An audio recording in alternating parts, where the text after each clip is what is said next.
मुफ्ती Tariq Masood special.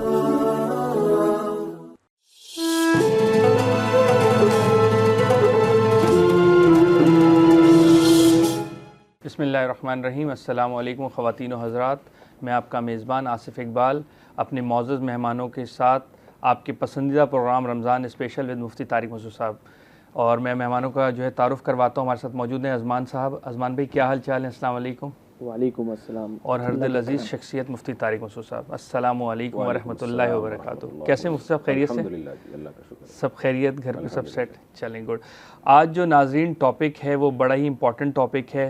इस topic से बहुत कुछ उम्मत मुस्लिमा को सीखने का मौका मिलता है, और वो टॉपिक है फ़तह मक्का। एक ऐसा दिन जिसमें सबको आम माफ़ी दे दी गई, एक ऐसा दिन जिस दिन नबी अलैहिस्सलाम ने अपने सहाबा कराम के साथ जब फ़तह मक्का के मौके पर जब मक्का पहुँचे तो बग़ैर कताल के और तलवार निकाले एक ऐसी फ़तह को कायम किया जिसकी रहती दुनिया तक कोई मिसाल नहीं मिलती। तो इस मौजू को लेकर मुफ्ती साहब के पास जाएंगे और पूछेंगे कि मुफ्ती साहब, फ़तह मक्का से हमें क्या सबक मिलते हैं, और मुसलमान उम्मत को इस फ़तह मक्का को सामने रखते हुए जंगो जदल में मुआहदे करते हुए कैसे चीज़ों को आगे बढ़ाएं। तो ये आप ज़रा सा बताएं हमें। बिस्मिल्लाहिर्रहमानिर्रहीम। देखें, फ़तह मक्का की जो शुरुआत होती हैं वो सुलह हुदैबिया से होती हैं, तो वहीं से हमारे लिए असबाक का एक दरवाज़ा खुल जाता है। आज हमारे माशरे में जज्बातियत का बहुत गलबा है कि बस एकदम से फ़ौरन सारे काम हो जाएं और सब कुछ एकदम से ठीक हो जाए। हम देखते हैं कि 6 हिजरी में 1400 सहाबा उम्रा करने की नीयत से मक्का मुकर्रमा जाते हैं, उनको उम्रे से रोक लिया जाता है और बग़ैर उम्रा किए उनको एहराम उतारने पर मजबूर किया जाता है। ये खुद एक बहुत बर्दाश्त वाली चीज़ थी कि आप एहराम बांधें। ये ऐसे ही जैसे आपने नमाज के लिए तकबीर तहरीमा की और दरमियान में आप नमाज़ तोड़ दें और कोई आपको मजबूर करे कि नमाज़ तोड़ दो, इससे भी ज़्यादा एहराम का तोड़ना है। लेकिन ये सब चीज़ें नबी सल्लल्लाहु अलैहि वसल्लम ने बर्दाश्त फरमाई। मुशरिकीन मक्का की तरफ से एक वफ़द आया, शर्तें तय की उसने कि आप इस साल उम्रा नहीं करेंगे, अगले साल करेंगे। आपकी तरफ से कोई शख्स मुसलमान होकर हमारे पास आएगा तो हम उसे वापस नहीं करेंगे, लेकिन हमारा कोई बंदा आपके पास आया तो आपने उसको वापस करना है, और हमारी तरफ से कोई मुसलमान भी आपके पास आया तो आपने उसको पनाह नहीं देनी है, वापस करना है। तो ये सारी शर्तें ऐसी थीं जिसमें बज़ाहिर मुसलमानों का नुकसान नज़र आ रहा था, लेकिन सैयदुल अंबिया सल्लल्लाहु अलैहि वसल्लम की दूर अंदेशी, आपने हमें सियासत भी सिखाई है कि हर काम अफरा तफरी में नहीं होता। तो और आपने जंग को टाला।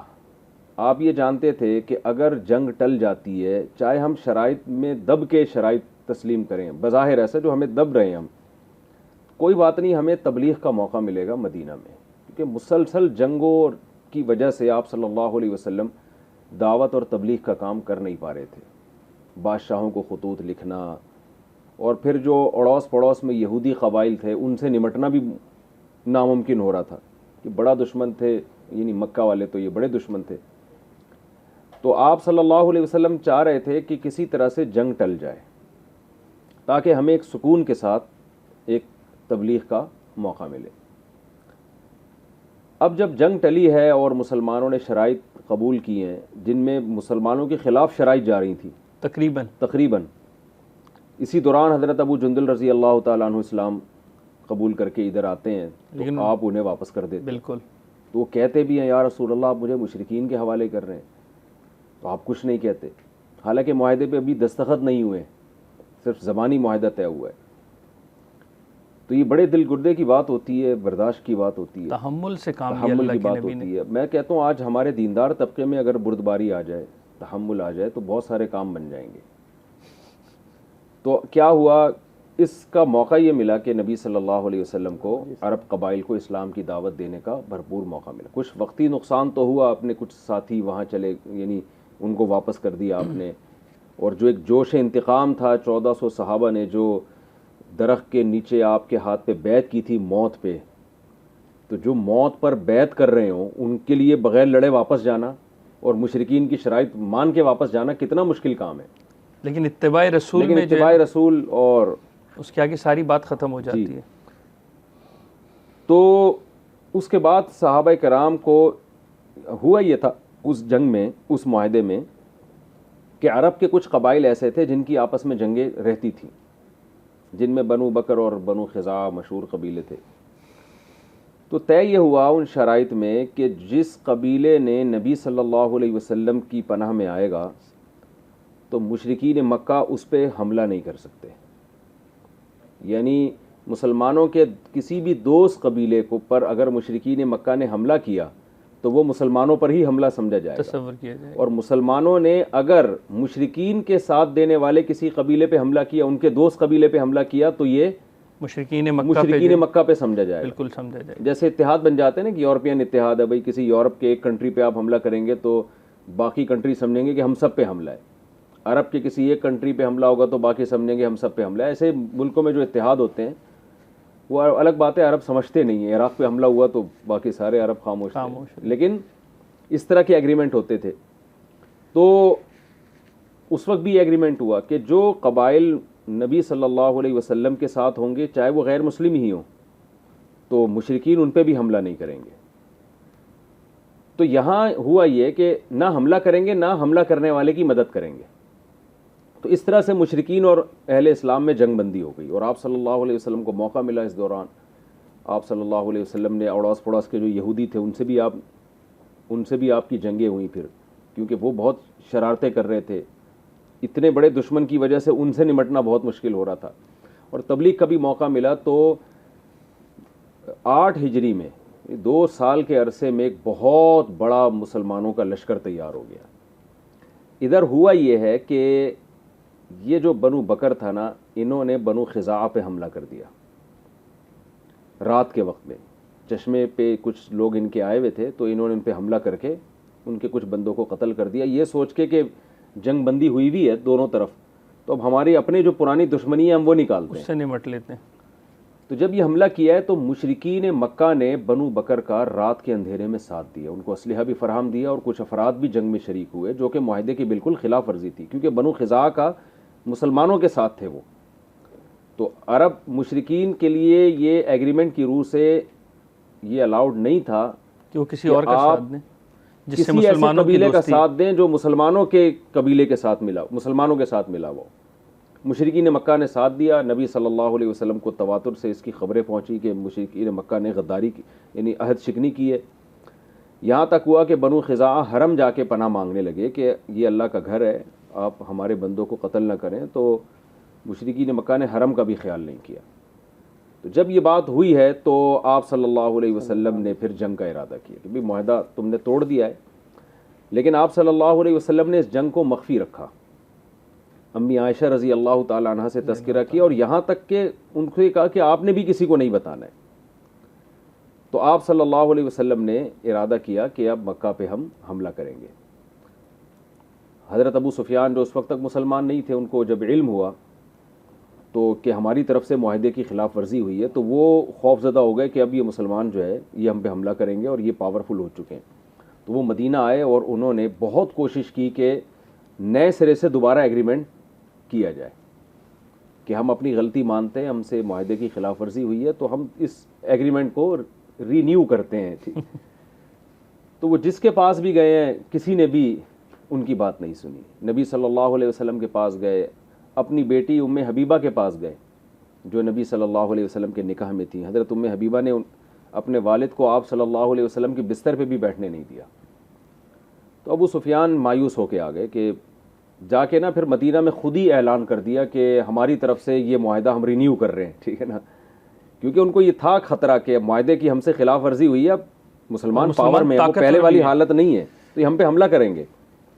तो जाके खुद ही एक तरफा ऐलान कर दिया उन्होंने कि मैं मुशरिकीन मक्का की तरफ से नुमाइंदा हूँ और हम इस एग्रीमेंट को रिन्यू करते हैं और दोबारा से तजदीद करते हैं। लेकिन मुसलमानों में किसी ने भी इस बात को तस्लीम नहीं किया। अबू सुफियान चले गए वापस मक्का। नबी सल्लल्लाहु अलैहि वसल्लम ने सहाबा के लश्कर, तकरीबन 10,000 का लश्कर था, वो लेकर आप सल्लल्लाहु अलैहि वसल्लम मक्का की तरफ रवाना हुए। तो हातिब इब्न अबी बलताअ रज़ी अल्लाह ताला अन्हु ने किसी औरत को ख़त दिया और उसको ये कहा कि जाके मक्का वालों को बता दो कि नबी सल्लल्लाहु अलैहि वसल्लम मक्का पे हमला कर रहे हैं। तो ये नबी का राज था जो फाश कर दिया, लेकिन राज फाश होने से पहले पहले वो औरत गिरफ़्तार हो गई। हज़रत अली ने उसकी तलाशी ली, वो नहीं दे रही थी, बिलाखिर उसके बालों के अंदर से वो ख़त निकला। तो आप सल्लल्लाहु अलैहि वसल्लम ने हज़रत हातिब इब्न अबी बल्ता को बुलाया। साहबा ने, हज़रत उमर ने फरमाया मुझे इजाज़त दें मैं इनकी गर्दन उड़ाऊँ कि राज क्यों फाश किए इन्होंने। तो आप सल्लल्लाहु अलैहि वसल्लम ने हातिब इब्न अबी बल्ता रज़ी अल्लाह अन्हु से पूछा कि क्यों किया। उन्होंने फरमाया या रसूल अल्लाह, मुझे यकीन था कि अल्लाह आपको फ़तह देगा। मैंने जो राज फाश करने का इरादा किया आपको नुकसान पहुंचाने के लिए नहीं, बल्कि मेरे कमज़ोर रिश्तेदार मक्का में हैं। मैंने सोचा कि अगर मैं उनको बता दूंगा तो मक्का वाले मेरे रिश्तेदारों का ख्याल कर लेंगे, उनको वो कत्ल होने से बच जाएंगे। और अल्लाह की कसम मुझे यकीन था कि आपको फ़तह तो बहरहाल होनी ही है। तो आप सल्लल्लाहु अलैहि वसल्लम ने उनको माफ़ कर दिया और फरमाया कि ये बदर में शरीक हुए थे और बदरियों के अल्लाह ने अगले पिछली ख़ताओं को माफ़ कर दिया। यहीं से नबी सल्लल्लाहु अलैहि वसल्लम की रहमत का एक इजहार शुरू होता है कि अपने साथियों की, देखा है आपने, जो मुखलिस साथी हैं उनकी गलतियों को दरगुजर किया जाए। हालांकि ये बड़ा एक बहुत बड़ी एक वो गलती समझी जाती है। सब एक कॉलर है, कॉल ले लें पहले। अस्सलाम वालेकुम, कौन कहाँ से बात कर रहे हैं? कॉल ड्रॉप हो गई है, दोबारा जो है इसको ले लेंगे लाइन पे। मुसाहब, हम फ़तह मक्का पे बात कर रहे थे, अज़मान भी कुछ सवालात थे आपके? जी मुफ्ती साहब, अबू सुफियान को अल्लाह ताला ने फ़तह मक्का के टाइम इतनी इज़्ज़त क्यों दी? इसकी क्या उनकी ऐसी इसमें पार्टिसिपेशन या क्या चीज़ थी जिसकी वजह से इतनी इज़्ज़त दी गई? जी देखें, हज़रत अबू सुफियान रज़ी अल्लाह ताला अन्हु जो थे वो अरब के सरदारों में से थे, नबी सल्लल्लाहु अलैहि वसल्लम के सुसर भी थे। हदीस में आता है खियारुकुम फ़िल जाहिलियती खियारुकुम फ़िल इस्लाम, कि जो जाहिलियत में बेहतर थे इस्लाम में भी वही बेहतर है।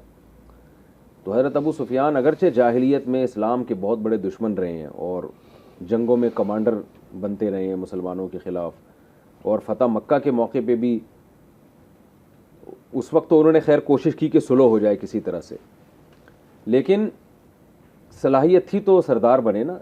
जैसे खालिद इब्न वलीद रज़ी अल्लाह ताला, उनकी वजह से मुसलमानों को उहद में शिकस्त हुई। तो आप सल्लल्लाहु अलैहि वसल्लम जानते थे कि जो हमें इतना नुकसान पहुंचा सकते हैं बहादुरी की बेस पे, कौमियत की बेस पे लड़े हैं ये, अगर इनको हिदायत मिल जाए तो ये हमें फ़ायदा भी उसी हिसाब से पहुंचाएंगे। जो बुज़दिल है वो उधर भी बुज़दिल है, इधर भी बुज़दिल है। जो बहादुर है वो उधर भी बहादुर है, इधर भी बहादुर है। तरफ एक जो सरदार है वो उधर भी सरदार है, इधर भी सरदार है। तो अबू सुफियान अगर सरदार हैं तो सरदारों में एक किस्म की गैरत होती है। हज़रत अबू सुफियान को जब हिरकल बादशाह के सामने लाया गया था और उसने पूछा मोहम्मद सल्लल्लाहु अलैहि वसल्लम के बारे में, तो अबू सुफियान ने सब कुछ सच बताया कि वो सच बोलते हैं, मुर्दार खाने से मना करते हैं। अबू सुफियान कहते हैं कि मैं चाहता कि झूठ बोल देता, लेकिन मुझे डर था कि मैं अगर झूठ बोलूँगा तो अरब कहेंगे कि सरदार होकर झूठ बोलता है। तो सरदार होना जो है ना अरब का, ये खुद एक ऐसी क्वालिटी है, इम्तियाज़ के हाँ। इसलिए आप सल्लल्लाहु अलैहि वसल्लम देखें ना, जब नबी सल्लल्लाहु अलैहि वसल्लम ने मक्का के करीब पड़ाव डाला है फ़तह मक्का से पहले, और आप सल्लल्लाहु अलैहि वसल्लम ने ना रात के वक्त लश्कर को हुक्म दिया कि फैल जाओ, क्योंकि शमें जब जलेंगी, रात को रोशनी होगी तो दुश्मन ये समझेगा बहुत बड़ी तादाद है। बिल्कुल। तो ऐसा ही हुआ, अबू सुफियान जासूसी के लिए जब आए तो उन्होंने देखा ये तो बहुत बड़ा लश्कर है। तो आपकी हज़रत अब्बास से मुलाकात हुई, कहने लगे कि ये मोहम्मद सल्लल्लाहु अलैहि वसल्लम ने इतना बड़ा लश्कर कैसे इकट्ठा कर लिया। तो बहुत ठाठे मारता हुआ समंदर है, हालांकि इतने लोग थे नहीं, तो 10 से 12 हज़ार, क्योंकि रास्ते में कबाइल भी शामिल होते चले गए थे। तो हज़रत अब्बास रज़ी अल्लाह ताला अन्हु ने नबी सल्लल्लाहु अलैहि वसल्लम से फरमाया कि या रसूल अल्लाह, अबू सुफियान सरदार है, वो इज़्ज़त को पसंद करता है, वो इज़्ज़त को पसंद करता है। तो आप अगर चाहते हैं कि वो इस्लाम की तरफ आ जाए और जंग से पीछे हट जाए, तो उसको, यानी मैं मफ़हूम बयान कर रहा हूँ हज़रत अब्बास का, तो उसको इज़्ज़त देनी पड़ेगी। तो आप सल्लल्लाहु अलैहि वसल्लम ने फिर हज़रत अबू सुफियान को इज़्ज़त दी और फरमाया कि जो अबू सुफियान के घर में दाखिल हो गया ले लेगा, वो मामून है। तो कितना प्रोटोकॉल दिया, कत्ल किया जाए और ना उसे कत्ल किया जाएगा, ना उसका माल छीना जाएगा। अबू सुफियान के घर में, जो हज़रत अबू सुफियान का घर तो बहुत छोटा था, हालांकि पॉसिबल नहीं था ना कि सारे उस घर में आ जाएं, लेकिन एक इज़्ज़त दी, तशबीह दे दी गई, इज़्ज़त दी। फिर आपने आम ऐलान ये किया कि जो भी अपने घर का दरवाज़ा बंद कर लेगा, घर में रहेगा, हमसे लड़ेगा नहीं, तो हमारी तरफ से उसको अमान है। तो इसलिए आप सल्लल्लाहु अलैहि वसल्लम ने हज़रत अबू सुफियान को इज़्ज़त दी, उनको मकाम दिया। साहब हम देखते हैं कि फ़तेह मक्का एक आम माफ़ी का दिन था और उस दिन जो है क्या नाम है अल्लाह के नबी ने तमाम लोगों के लिए आम माफ़ी का ऐलान किया और कहा कि जो खाना काबा में आए उसको भी माफ़ किया, अबू सुफियान के घर गए उसको भी माफ़ किया, इस तरह जिसने दरवाज़ा बंद किया वो भी जो है अमान में रहा उसको भी माफ़ किया। तो इनमें कुछ लोग ऐसे थे, कुछ लोग या कुछ 9 लोग या कुछ ऐसी हदीस मिलती है या कुछ जिक्र मिलता है जिनको जो है आम माफ़ी का ऐलान होने के बावजूद जो है उनको माफ़ नहीं किया गया। जी, ऐसे लोग भी थे जो उंगलियों पे गिने जा सकते हैं। ये 2 तरह के लोग थे। एक तो वो जिन्होंने हिजरत से पहले बहुत ज़्यादा जुल्म किया था मुसलमानों पर, बहुत ज़्यादा, तो आप सल्लल्लाहु अलैहि वसल्लम ने उनको माफ़ नहीं किया। जैसे अब्दुल्लाह इब्न ख़तल था, वो बैतुल्लाह का गिलाफ पकड़ के खड़ा पनाह मांग रहा था, तो आपने फरमाया कि उसको वहीं कत्ल कर दो। और आपने फरमाया कि अल्लाह ने कुछ वक्त के लिए, यानी हरम में तो खून बहाना हराम है ना, तो आप सल्लल्लाहु अलैहि वसल्लम ने फरमाया जब कोई पूछे तो उनको बताओ कि अल्लाह ने अपने नबी के लिए कुछ वक्त के लिए हरम में खून बहाने की इजाज़त दी है, यानी कोई एतराज़ करे तो ये बता दो। तो वो बहुत ही बदबख्त लोग थे। इनमें एक तो वो जिनका जुल्म बहुत ज़्यादा था, इन्होंने बहुत बदतरीन मजालिम मुसलमानों पे किए थे, जो कमज़ोर मुसलमानों पे, जिनमें औरतों पे जुल्म बहुत ज़्यादा किए थे। दूसरे वो थे जो शायरी में नबी सल्लल्लाहु अलैहि वसल्लम की हजव किया करते थे, यानी शायरी में आप सल्लल्लाहु अलैहि वसल्लम की बहुत ज़्यादा तौहीन किया करते थे, नऊज़ुबिल्लाह। आपके ज़ात अक़दस को मजरूह करने की कोशिश करते थे। जिनमें काब इब्न ज़ुहैर, कमाल की बात ये, फिर इनकी भी तौबा, हालांकि हुक्म यह था कि इनको जहाँ पाओ कत्ल कर दो, लेकिन इनके भी नबी सल्लल्लाहु अलैहि वसल्लम ने इनको भी बिलाखिर माफ़ कर दिया था। तो जिनके यानी 2 तरह के लोग, एक तो जो बहुत ज़्यादा जालिम थे, दूसरा वो जो नबी सल्लल्लाहु अलैहि वसल्लम की शायरी में बुराई और आपकी गुस्ताखी किया करते थे। तो इन 2 तबकों के बारे में जो चंद थे, 8 या 9 की तादाद आती है उनके बारे में नबी ने हुक्म दिया कि इनके लिए माफ़ी नहीं है, इनको जहाँ पाओ कत्ल कर दो।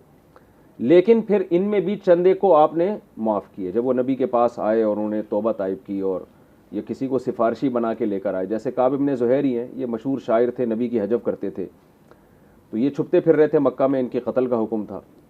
तो ये हज़रत अबू बकर के पास गए और कहा कि क्या मेरी माफ़ी हो सकती है। हज़रत अबू बकर इनको नबी की खिदमत में ले आए, तो ये नबी के सामने दोजानों बैठे और इन्होंने नबी की तारीफ़ में अशार कहना शुरू किया। इन्नर रसूल लसैफ़ुन युस्तज़ाउ बिही मुहन्नदुम मिन सुयूफ़िल्लाहि मसलूलु।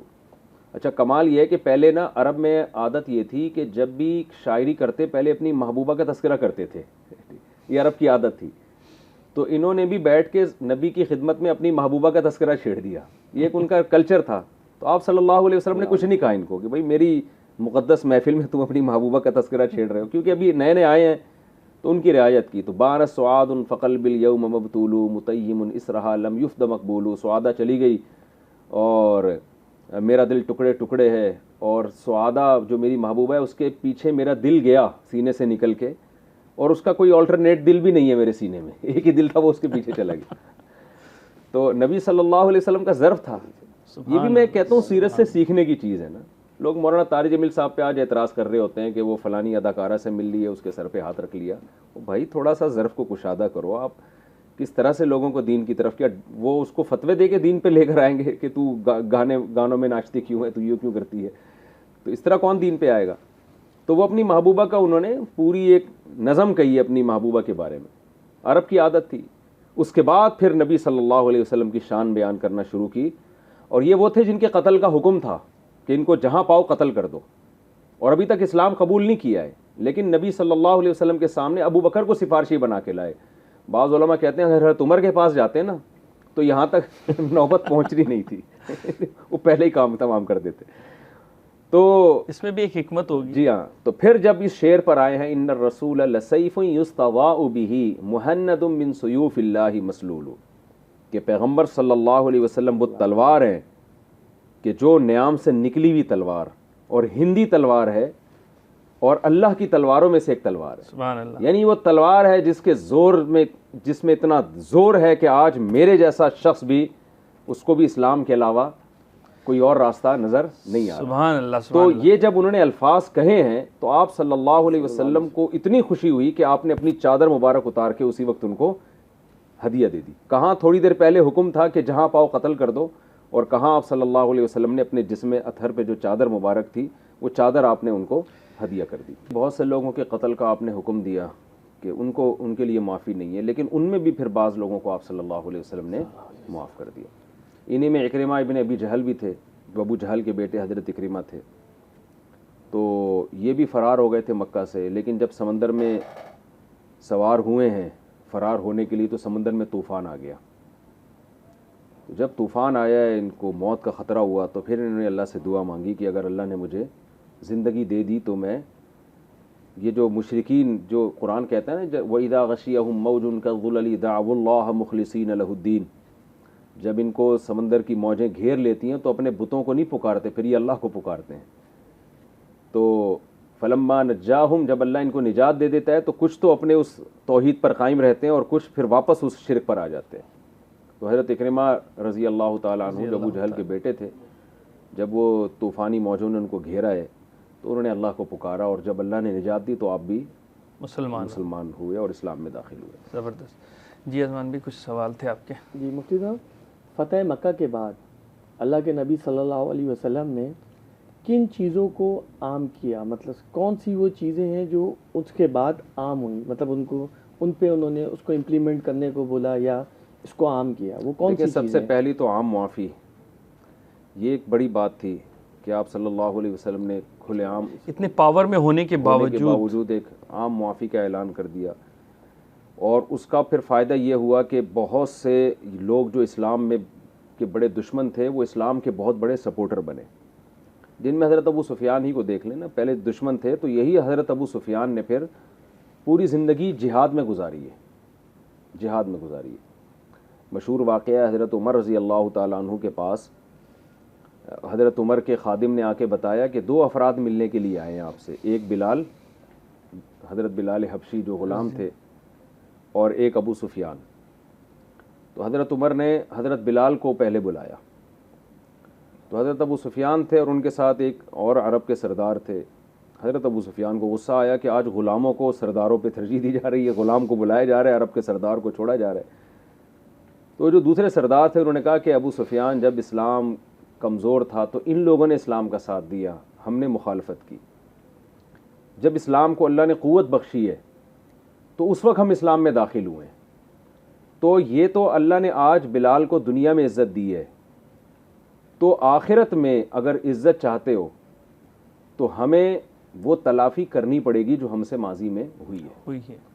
तो कहते हैं हज़रत अबू सुफियान ने जब ये बात सुनी है तो ख़ुद भी, और वो जो अरब के दूसरे सरदार गालिबन अबुल जहम थे या कौन थे वल्लाह, वो मुझे नाम से याद नहीं है, तो फिर उन्होंने शाम की तरफ रुख किया और जिहाद में ज़िंदगी गुजारी कि अगरचे हमसे इस्लाम में आने में ताख़ीर हुई है, मगर अब हम बाकी ज़िंदगी अल्लाह के रास्ते में जिहाद में गुजारेंगे। फिर बड़ी बड़ी जंगों में हज़रत अबू सुफियान ने बड़ी बहादुरी दिखाई, और हज़रत हिंदा भी जाती थी उनके साथ, उनकी ज़ौजा। ऐसी लड़ाइयाँ हुई हैं कि बाज़ लड़ाइयों में मुसलमानों को शिकस्त हुई है, तो हज़रत अबू सुफियान और सहाबा कराम अपनी अज़वाज को बिठाते थे पीछे कि हम जब पीछे पलटें तो हमें आर दिलाना, शर्म दिलाना, क्योंकि मर्द के लिए औरत का ताना बर्दाश्त करना मुश्किल होता है। तो हज़रत हिंदा रज़ी अल्लाह ताला अन्हा शायरी करती थी, जब शिकस्त होती थी ना तो शायरी करके हज़रत अबू सुफियान और दीगर सहाबा को आर दिलाती थी कि तुम कैसे मर्दों के मैदान में पीछे हट रहे हो, फिर ये आगे जाते थे। तो पूरी ज़िंदगी फिर इनकी लड़ाइयों में और बहादुरी के जौहरों में गुजरी है। मुफ्ती साहब, फ़तह मक्का की लड़ाई की मेन वजह क्या बनी? देखिए, मैंने अर्ज़ किया ना कि मुशरिकीन की तरफ से मुआहदे की खिलाफ वर्जी, क्योंकि जंग बंदी का मुआहदा हुआ था तो मुशरिकीन ने उसकी खिलाफ वर्जी की, बनु खिज़ा के ख़िलाफ़ बनु बकर का साथ दिया, तो मुआहदा तोड़ दिया, तो मुसलमान आज़ाद हो गए और मुसलमान पावर में भी आ गए थे। तो जब आज़ाद भी हैं और पावर में भी हैं तो मुसलमानों का हक़ था। अच्छा, सब यहाँ पर फ़तह मक्का का जिक्र कुरान में है? कुरान में अल्लाह जी, कुरान में तो अल्लाह ने सुलह हुदैबिया में ही फ़तह मक्का का जिक्र कर दिया, और ये कुरान का मोजज़ा है। इन्ना फ़तहना लका फ़तहम मुबीना, हमने आपको वाज़े फ़तह दी है। हालांकि जब सुलह हुदैबिया हो रही थी तो लग ये रहा था वाज़े शिकस्त हो रही है, लेकिन कुरान कह रहा था वाज़े फ़तह हो रही है। तो उस वक्त लोगों को ये समझ में नहीं आ रहा था कि कुरान इस बज़ाहिर शिकस्त को फ़तह क्यों कह रहा है। तो जब मक्का फ़तह हुआ है तो फिर पता चला, इस कुरान की इस आयत का मोजज़ा होना साबित हुआ कि वाकई कुरान ने सुलह हुदैबिया को फ़तह और नुसरत से जो ताबीर किया था वो बिल्कुल दुरुस्त ताबीर थी। ठीक होगी। अच्छा मुसाब, फ़तह मक्का के बाद मुसलमान जोक दर जोक जो है होना शुरू हो गए और अल्लाह के नबी को अफरादी क़ुव्वत के अतबार से बहुत ज़्यादा तक़वियत मिली, बहुत ज़्यादा अल्लाह के नबी। इसके बाद जो अहम वाक़यात हुए फ़तह मक्का के बाद वो थोड़े से मुख्तसर बयान करेंगे, जो इसके असरात और समरात जो है बहुत अच्छे पड़े। क़ुव्वत तो बहुत बढ़ गई, क्योंकि अरब के बहुत सारे कबाइल इस इंतज़ार में थे कि अगर ये वाकई अल्लाह के नबी हैं और ये दावा करते हैं कि मैं आखिरी नबी हूँ, तो अल्लाह इनकी मदद ज़रूर करेगा। क्योंकि देखें, नबी से पहले जो अम्बिया आए, अगर एक नबी शहीद हो गए और उनकी मिशन में नाकाम हो गए तो अल्लाह ने दूसरे नबी को भेज दिया। लेकिन वो लोग जानते थे कि मोहम्मद सल्लल्लाहु अलैहि वसल्लम का दावा है कि मैं आखिरी नबी हूँ, तो बहुत से अरब इंतज़ार कर रहे थे कि अगर ये वाकई नबी हैं तो अल्लाह इनको गालिब करेगा।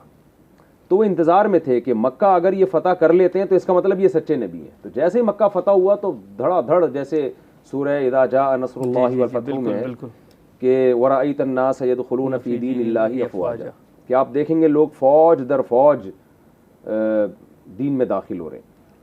तो ग़ज़वा हुनैन हुई है, अब उसमें मुसलमानों को शिकस्त हो गई। तो कुरान ने उसका तज़किरा किया, इज़ आजबतकुम कसरतुकुम, कि तुम्हारी कसरत ने तुम्हें धोखे में डाल दिया। ये इससे पहले हमेशा मिनॉरिटी में होते थे, किल्लत में होते थे, अल्लाह फ़तह दे देता था। अब सहाबा कराम के दिल में ये बात आ गई कि हम तो मक्का फ़तह हो गया और इतने हज़ारों का लश्कर है, अब हमारे लिए लड़ना क्या मुश्किल है। और कमाल की बात यह कि शिकस्त हो गई, कदम उखड़ गए और तीरों की बहुत बड़ी लड़ाई हुई उस वक्त। नबी सल्लल्लाहु अलैहि वसल्लम ज़ख्मी हुए उसमें। तो कुरान ने कहा कि तुम्हारे दिल में ये ख्याल आ गया कि हम कसरत में हैं, तो ये मदद अल्लाह की तरफ से होती है। अगर तुम कसरत में हो तो अब भी तुम्हें अगर फ़तह मिलेगी तो उस वक्त मिलेगी जब अल्लाह चाहेगा। तो एक अल्लाह की तरफ से तंबी हुई सहाबा कराम को। ये एक बहुत अहम वाक़या था फ़तह मक्का के बाद। मुसाब, फ़तह मक्का को कंक्लूड करते हुए एक तो आज आप अपना पैगाम भी दें और इससे हमें क्या सबक मिलता है। एक जो सबक मिलता है बुर्दबारी का, तहम्मुल का, डिसीजन को ऐसे करने का, फ़ैसलों को ऐसे करने का कि मोमिन और मुसलमान होने के नाते कि हर फ़ैसले में जज्बातियत का अंसर ना हो। आज हम देखते हैं हमारे माशरे में सबसे ज़्यादा जो हर फ़ैसले में है कि फ़साद के अंसर को देखा जाता है कि या लड़ाई झगड़े के अंसर को देखा जाता है। लेकिन फ़तह मक्का को जब हम देखते हैं, सुलह हुदैबिया को देखते हैं, तो एक बहुत बड़ी हिकमत इसमें छुपी हुई थी उम्मत मुस्लिमा को सिखाने के लिए। तो इस बारे में आज का पैगाम भी दें और उम्मत मुस्लिमा को मैसेज दें कि बुर्दबारी और तहम्मुल मिजाजी से उम्मत मुस्लिमा क्या चीज़ हासिल कर सकती है। सबसे पहला पैगाम तो ये कि अगर हम हक़ पर हैं और हिकमत के साथ उस हक़ पर कायम रहें तो फ़तह और नुसरत हमारा मुक़द्दर है। कहाँ नबी सल्लल्लाहु अलैहि वसल्लम ने मक्का में अपनी दावत का आगाज़ किया, कोई दावत को सुनने वाला नहीं था और हज़रत बिलाल को पत्थरों पे उनके सीने पे पत्थर रखे जाते। तो एक पूरी तारीख़ है कैसे नबी सल्लल्लाहु अलैहि वसल्लम ने सब्र किया, कैसे रातों रात मक्का को छोड़कर आप सल्लल्लाहु अलैहि वसल्लम निकले मदीना हिजरत इतनी कसमपुरसी की हालत में। मगर जो मिशन आपको दिया गया आप उस पर कायम रहे इस्तिकामत के साथ, लोगों की परवाह नहीं की आपने। और ऐसा भी नहीं है कि खामखा की दुश्मनियाँ ली हों, हिकमत, लड़ाई भी चल रही है, सुलह भी हो रही हैं और दुश्मनों को कत्ल भी किया जा रहा है, छोड़ा भी जा रहा है, मुआफ़ भी किया जा रहा है। कहाँ इंतकाम लेना है, कहाँ इंतकाम नहीं लेना, ये तमाम पहलुओं पे आप अगर गौर करें रसूलुल्लाह सल्लल्लाहु अलैहि वसल्लम की, तो आपको अपनी ज़िंदगी में इन तमाम पहलुओं से सबक मिलता है। तो अगर हम अपनी ज़िंदगी में नबी की सीरत को इख्तियार करें, मिशन में हम मजबूत हों, हदफ हमारा एक होना चाहिए, उस हदफ में हम मजबूत हों, उसके ज़राए में लचक हो, कभी कौन सा तरीका, कभी उसके लिए कौन सा तरीका। हमारे यहाँ होता पता है क्या है कि मकसद नहीं है, मकसद तक पहुँचने के ज़राए उनको हम मकसद समझने लगते हैं। तो हम नबी सल्लल्लाहु अलैहि वसल्लम की पॉलिसियों में लचक देखते हैं। आप सल्लल्लाहु अलैहि वसल्लम की कभी लड़ाई की जा रही है, कभी जंग को टाला जा रहा है, कभी सिर्फ दिफा पर इक्तिफा किया जा रहा है, कभी खुद बढ़ के हमला किया जा रहा है। तो ये तमाम पहलुओं पे अगर हम गौर करते हैं तो इससे हमें ये सबक मिलता है कि आपका हदफ अगर एक है और आप उस पर कंप्रोमाइज़ नहीं करते और उस हदफ तक पहुंचने के लिए आप में लचक बहुत है, ज़माने और हालात के लिहाज से वो तरीक़े को आप चेंज करते रहते हैं और अल्लाह से दुआ भी मांगते हैं, तो फ़तह और नुसरत आपका मुक़द्दर है। अगर हम अपने टारगेट तक नहीं पहुंच पाते तो ये फॉल्ट हमारा है, हम डालते किस पर है कि अल्लाह ने हमारी मदद नहीं की। तो कितने थोड़े से थे, देखें ऐसे पैगंबर भी दुनिया में आए हैं जिनको 950 साल तक तबलीग उन्होंने की है और रिजल्ट कुछ भी नहीं निकला। कुछ भी नहीं, बहुत कम हमारे लोग पैगंबर मुसलमान को बहुत थोड़ा टाइम दिया गया, रिजल्ट ऐसा है कि 1400 साल गुजर चुके हैं, आज भी उसके असरात बेशक। भरपूर तरीके से दुनिया में मौजूद हैं। 1 अरब 22 करोड़ के करीब आज मुसलमान हैं जो तौहीद परस्त हैं, जो नाम लेवा हैं मोहम्मद सल्लल्लाहु अलैहि वसल्लम के। किसी न किसी शक्ल में इस्लाम जिंदा है अल्हम्दुलिल्लाह। बेशक। तो ये पैगंबर सल्लल्लाहु अलैहि वसल्लम का मिशन था, आपकी बुर्दबारी थी, और फिर आपके साथियों की कुर्बानियाँ थी। लीडर जब अच्छा होता है तो फिर साथी भी उसको अच्छे मिल जाते हैं। तो ये भी आपको जो अच्छे साथी मिले, ये भी हकीकत में आप सल्लल्लाहु अलैहि वसल्लम की एक बहुत बड़ी खूबी थी। नाजरीन, यहाँ जो है हम अपने प्रोग्राम का अख्तिताम करेंगे और सबक ये मिलते हैं मुफ्ती साहब के मैसेज से कि अगर मंजिल को पाना हो तो अल्लाह पर तवक्ल बहुत कामिल रखना चाहिए, और मंजिल के हसूल के लिए जो भी मुश्किलात आएँ उसको सहना चाहिए, और मंजिल सामने रख कर उस पर मेहनत करनी चाहिए, ताकि फ़तह मक्का से जो असबाब मिलते हैं तो इंशाअल्लाह ताला हम भी जो है अपनी मंजिल को पा लेंगे, और अल्लाह पर तवक्ल और नबी अलैहिस्सलाम की पूरी सीरत को अपने सामने रखें। तो यहाँ हमें इजाज़त दें, इंशाअल्लाह मिलते हैं कल एक नए टॉपिक के साथ। अपना बहुत ज़्यादा ख्याल रखिएगा। अस्सलामु अलैकुम।